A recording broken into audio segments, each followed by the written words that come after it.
Uh, Here's the Crown Vic.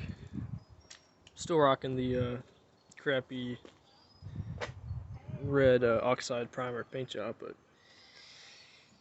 yeah. So basically, it's just a stock bottom end 351. It's got it was a '89 boat motor that I got for like $450, and then I had the crank cut 1010. It's got stock rods. They're supposed to be stock forged rods, but when I was looking at them when it was all in pieces, they didn't look too forged. Um, you could tell there were certain like characteristics of like the casting lines, and usually when the rods are cast, they have really straight casting lines, but when they're forged, it's more like um, not as straight as they should be. But yeah, it's supposed to be forged rods, and then high protected pistons. It's 9.8 to 1. I think dynamic or static compression. So it's nothing crazy, but and then it's got float tech 180cc heads and a little naughty cam. It's 218, 228 on 112 LSA cam, 536 lift. So it's my daily driver. It's a nice little mild cam.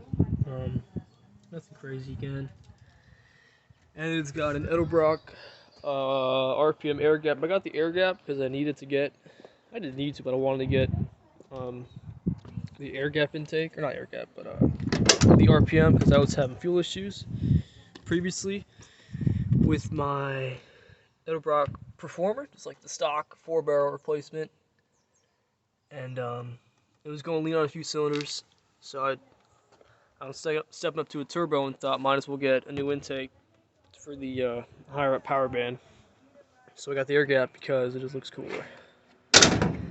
Um, and it's just rocking a Holley 800 CFM double pumper with a few basic mods to make it blow-through compatible. The paint job's really poor, but I don't care. Who cares? It's my paint job.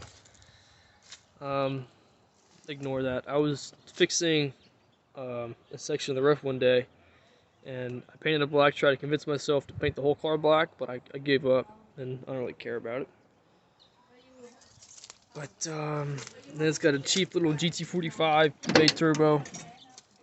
Um, nothing special. It was like 150. And some shorty headers going forward, and made my little turbo kit. And then this is just the dash. It's pretty basic. I broke this glass a while ago, but we don't gotta worry about that. And then yeah, it's got my tack, and then my AFR gauge so I can see my air fuel when I'm like in boost and whatnot, and then boost and oil pressure, oil temperature, water temperature. And I had this piece here, but one day I left it out on my dash, and I live here in Houston, and it got so hot one day it melted and the whole thing buckled up. It didn't hurt my dash cover, but the whole thing is ruined.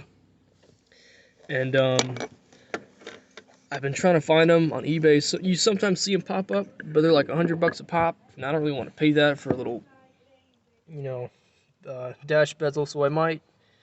It's been like this for probably, I don't know, a year now, but I might eventually get some aluminum to fill it in, or anyone has them for a good price, hit me up for sure. But it's got a Tremec 3550. I had a T5 before, but going to the 351 with heads cam intake, I wasn't too happy with it. It never gave me any issues, but I just had like a feeling back in my head like weak T5, good motor. And then with the turbo too, the first thing I did before even installing turbo was I put in the 3550 just for the added what's up? For the added not really insurance, but it makes me feel good about it. That's what it is. And then yeah, it's got some Mustang seats. I work at Starbucks. They're from I think a 2012 Mustang or something like that. They were free. I got these free off Craigslist. Made my own bracket, made a fit in there. And so many leaves. I'm not a fan of all these stupid leaves. And the door panels, my old door panels didn't last as long as this car lasted, so I made some new ones. Yeah, it's two-door. I'm sure you guys heard about that. And then my bumper too. I didn't like how big like the stock bumper looks, so me and my dad went and cut out about an inch of bumper material, and you can see we didn't re-chrome it or anything, so it is kind of rusting. But I think it looks pretty cool. You really gotta like look at it, see the rust, but from like far away, it's just a little more aggressive. You know, it's a Crown Vic. It's not exactly aggressive, but you know, I like the way it looks. And then turn my battery 90 degrees so the turbo can fit in there. Yeah, pretty basic. I got an exhaust cut out. Where is it? Somewhere. There.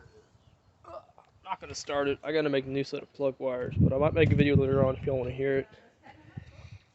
But I really think before boost, it's probably around 380 horse at the crank, just as like the heads and cam and compression and everything.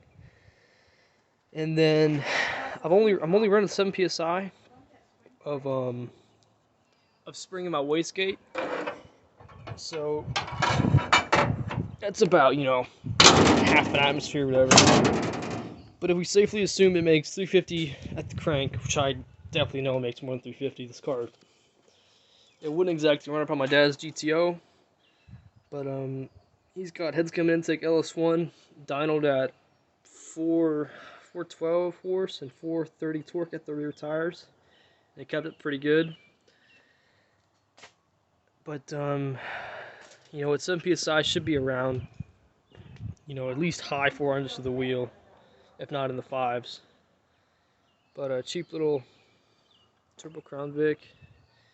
You know, you guys wanted to see it, so here it is. Hope y'all like it.